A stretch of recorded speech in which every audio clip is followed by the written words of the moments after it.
not just one. A Zoom class unlike any other. I ain't privileged. Students say their Dickinson High School teacher gave them a profanity-laced lesson in hate. A discussion on climate change devolving into Howard Zlotkin airing his grievances. If you think I'm privileged, then you know, F you. At one point, yelling at one student. I'm privileged. Tamia Williams, a 17-year-old senior, said the landscape and design teacher seemed to focus on black students, saying this about the killing of George Floyd. I hear people whining and crying in Black Lives Matter, but George Floyd was a criminal that was being arrested. Just picked 4 girls that, you know, they were black too. And he told them, like, you know, I want an essay from you guys. But Tamia and her mother say they immediately contacted school officials and the Board of Ed. Who does that? Who would curse? I don't even curse at my own daughter. But the family says they heard nothing back until they contacted News 4. To their surprise, Zlotkin was back in class today and again cursing at students, telling Tamia about her refusal to do the essay. You know what, Tamia, don't worry about it. You're full of too. What's up with these institutions, these teachers, these classrooms, and their continued debasement of blackness and of black people as subservient as property and as undeserving of basic human dignity? I ended my last commentary in response to the verdict in the killing of George Floyd with a reference to historian and educator Carter G. Woodson's sage old conclusion that there would be no lynching if it did not start in the classroom. This linking of education with blackness is real, and it continues today in updated form. Education has provided the intellectual coverage for white supremacy and for ongoing anti-black practices for a long time. Consistently today, we receive reports of classroom practices that range from insensitive to stunning in their abuse of black humanity. In recent news, Harvard, Princeton, and the University of Pennsylvania are apologizing for their holding and unauthorized use of the bones of black people in their museum and in their teaching. For years, Native Americans have struggled to ensure that the bones of their dead be handled respectfully. I wonder if this is a new phase for black people and the bones of our dead. As black and brown people, we are beyond tired of old white supremacist colonial education, not just the crude practices, but the everyday taken for granted demeaning of blackness that passes as education. So we ask, what's up? What's up with these institutions, these teachers, and these classrooms? The classroom and education writ large have for too long served the cause of black oppression, but it has not been without challenge. Critical education and critical educators have for a long time pushed for education to serve as an important feature of the collective effort for the emancipation and advancement of people who have historically faced oppression and injustice.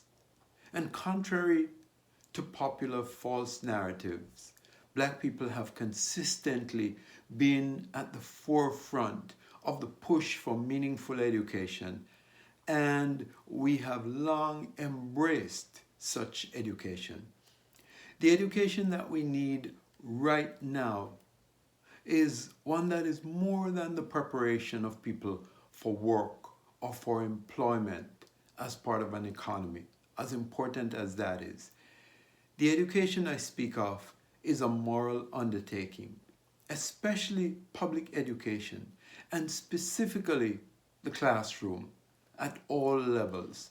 Our classrooms must function as sites for freedom.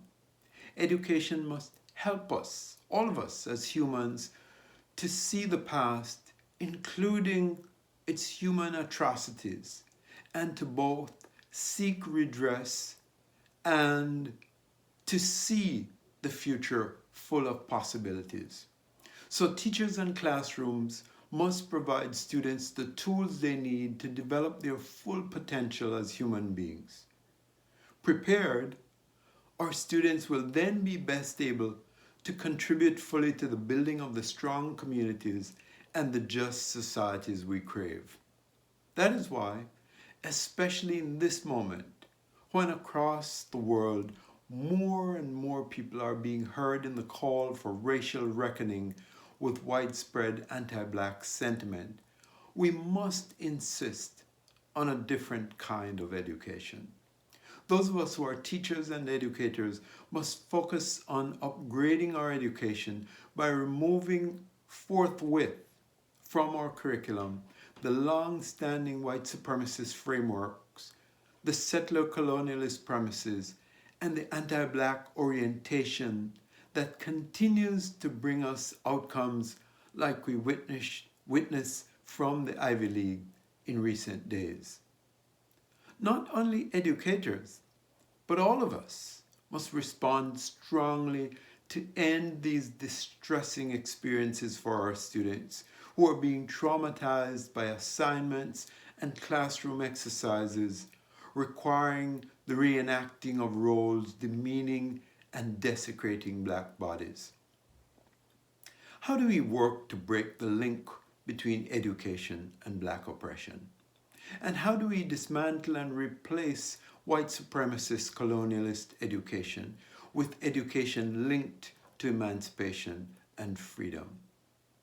Personally, I did not know it then, but it's clear to me now that I had to overcome my colonialist schooling at almost every stage of my educational development, from my beginnings in the old Harbour Bay Primary School on the south coast of Jamaica to the higher education classroom as a professor.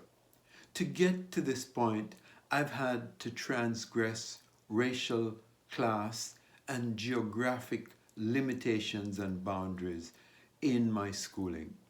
Therefore, as an educator today, I celebrate families, I celebrate educators who provide and support education for freedom.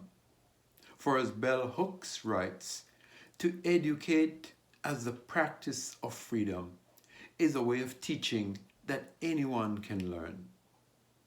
So let us reject, finally, education that is premised on bondage and instead embrace education for freedom.